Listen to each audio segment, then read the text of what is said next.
CupcakKe is a rapper from Chicago who I've kind of grown to like over time.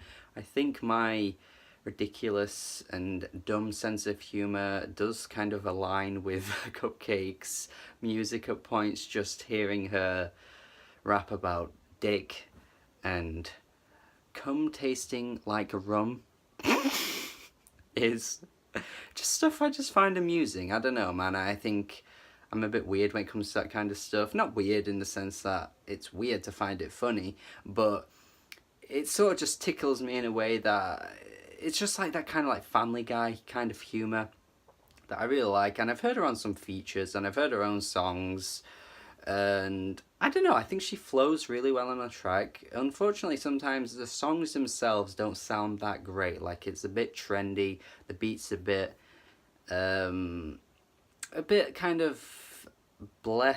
Like, it just sounds a bit boring, or not necessarily boring, but a bit standard, you know, nothing really out of the ordinary considering how much of her style is out of the ordinary. That's always been my issue with CupcakKe as a whole. But hearing her on Charlie XCX songs is a real nice breath of fresh air when she comes in on those songs, because she does fit the tracks really well.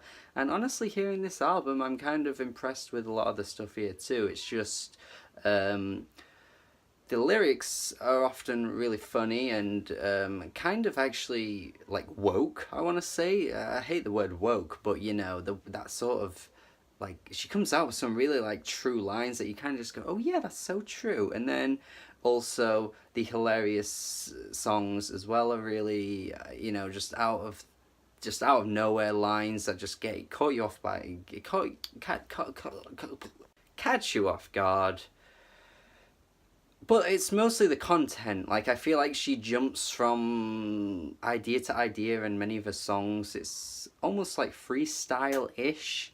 Like how she's not really sticking to one theme a lot of the time. She does on most of the songs, but some songs it's just like she's going on about one thing and then I'm like, oh, she's talking about this now. It's just a bit like jarring, because she goes from like overtly sexual and in your face to sometimes just like less of that. And then when she goes back to it, it just comes a bit out of nowhere sometimes. I think she could have kind of wrapped that up a little bit better. And I think the other issue I have with this album is that there are about 3 or 4 songs that go in that overtly sexual like style that's so like crass and so like disgusting, that it kind of feels like she's playing to a meme a little bit. Like, oh, she's known for doing that kind of stuff and she felt the need to throw those kind of songs in on this album because that's what she's known for. She could have just kept it the way it was and done more serious songs like she did for most of this album, and then every now and then there are those kind of like in your face songs. Like, it just does feel like she's playing up to that meme, that sort of I've got to keep this up because people know me for this and I don't want fans to be disappointed by it. It's just like they're a bit out of place, honestly. But those tracks are pretty hilarious. I mean, Cinnamon Toast Crunch has some pretty funny lines on there, honestly. The lyrics are just ridiculous. Duck Duck Goose. I mean, a track with that name sounds a little innocent, right? It sounds like it's probably going to be just a bit like some reminiscing of your past childhood experiences that you had when you were a kid. But the first line is, I thought I came, but I peed on the dick. I thought I came, but I peed on the dick. This is quality content, guys. Tap the head of the dick. Duck, duck, goose. It's just like, it's clever, but at the same time, the more you think about it, the more it's like ridiculous and a bit too ridiculous. It's just like, I don't know if I want to listen to this in my own time.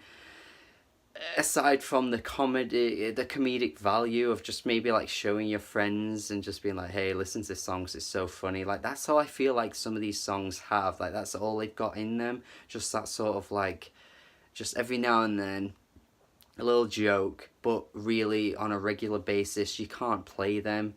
Just the same as I mentioned like Family Guy earlier. It only works in small doses, and that's the issue with these kind of songs. But honestly, there are some really good lyrical tracks on here too. It's not all like that, and I'm not trying to tie it all into that same category that it isn't all worth listening to, because there are some great moments. The opening track is a really great Great dark opener to the album. I love the beat on this song, and she's really talking that real shit, you know? She's kind of like saying, you say you don't, you know, do anything, you don't finish things, well, what you gonna do? You know, you gotta get shit done. Get it done. If you're gonna talk about it, just do it. I like that attitude, you know? I think she does offer some good advice here, because I feel like at the same time she's probably been one of those kind of teenagers that was very similar, and then instead she kind of found the motivation to go on and do something, and now she's 20 years old and she's really big. So I feel like that is quite an inspiring thing, and she just put forward a good message the majority of the time.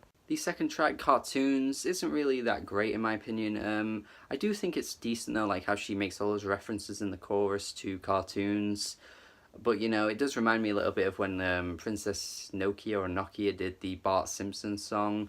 In a similar way to that, I just don't really feel like it's executed all that well. Even though there are some clever lines across the track, it's just not really that inventive, I don't think. It's just okay. I guess it came out okay, but it could have been a lot better, I think. And then, of course, Duck Duck Goose comes straight after that, like I said, with the awkward transitions from, like, serious songs to, like, these ridiculous songs. It's a little jarring, but I do find it at the same time kind of appealing, because it's kind of like you go from like something serious and then like, oh, the other side to me is really silly, so I'm gonna go give you this kind of stuff now. Like there is that element to it that I like.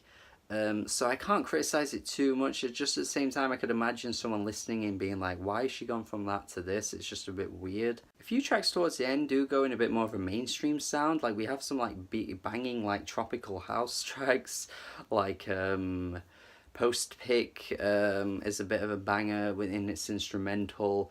We also have, what was the other one? What am I thinking of? Total was the track, and I actually really like the hook on this one, and then it goes into that like house instrumental. I think it is actually really good. It's trendy, it's mainstream appealing, but I don't know, I think it's one of those moments where like an artist has done the sound really well. Like it's not like honed in and just like, oh, they're trying to get a hit here. It's actually quite a good approach to the sound, which I like. Meet and Greet is this menacing trap banger. Like that's all I can say to describe it, honestly. It's just got this crazy beat. I just can't deny it, honestly. As a trap song goes, I do really think this is a really good one. And that little like in the background, like you'd think it would get annoying based on the way I just did that, but it actually kind of works in the song. I don't know how, but it just does. Navel is a strange track, because I really feel like she's trying to emulate Mask Off by Future, with that like flute sound in the background on the instrumental. Really does give me that Mask Off vibe. I'm not saying it was a rip-off or anything. I just think, like I said, there are a few moments where it gets a bit trendy, so I think she is trying to capitalize on a few sounds on this album, which is fine. But Navel really is kind of like a Mask Off part 2. I'm sure most people would just rather have the original Mask Off, so not really a track that stands out, only for that similarity. Self-Interview is a really good track. It's one of those tracks that I was talking about where she goes into a bit more of like a serious sound and going into like social issues, and she's also like questioning herself, like, am I staying true to myself, but also questioning like issues around the world, like how a girl with a fat ass gets more comments than a hurricane does. They're two very different things, and it's something that you can't really answer. But it's a question worth asking, I guess.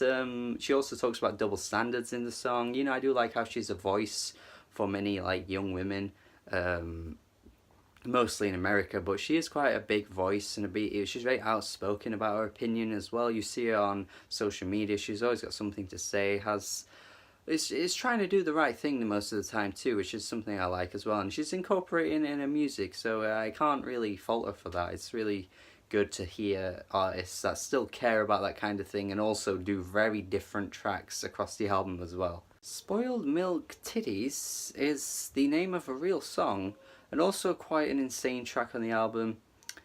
Most explicit song here by far. Again, not really something I feel like I'll return to. Doesn't really have that much of an appealing factor to it, aside from, like I said earlier, it's been a little funny, but also could have been executed a bit better, I think.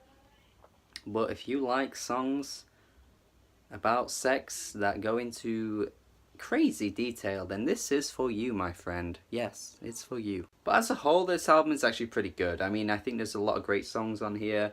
Just not really something I feel like I'm going to return to, though. That's my biggest gripe with this album. I just think, like, some tracks are really good, some tracks are just okay, some tracks are just only for a certain gimmick. But she's got a lot of talent. I mean, she's had a lot of music out already, and she's actually only 20. And she speaks some really good, like, socially aware things that I think not many people would at that age. I mean, I'm 22 now, and I've changed a lot since I was 20. So in a few years, man, she could really come out with some great music. So I'm keeping an eye on her, honestly. She's got some great fun songs, some aware songs of issues that are worth talking about, and I think this album's pretty decent, and she's got great flow, really can stand up against most female rappers around right now, probably even some of the mainstream male rappers too. I mean, I don't want to just brand her as a female rapper, that's not really fair, but yeah, you know, pretty good. I'm gonna go with a C. Go check this out if you think you'll be into it. Let me know what you thought, if you have heard of it, if it scared you and you know you were just too sick by the lyrics on the sex songs, then that's fine. But let me know what you think. Subscribe to the channel for more reviews if you haven't already, and have a good day. Have a good day.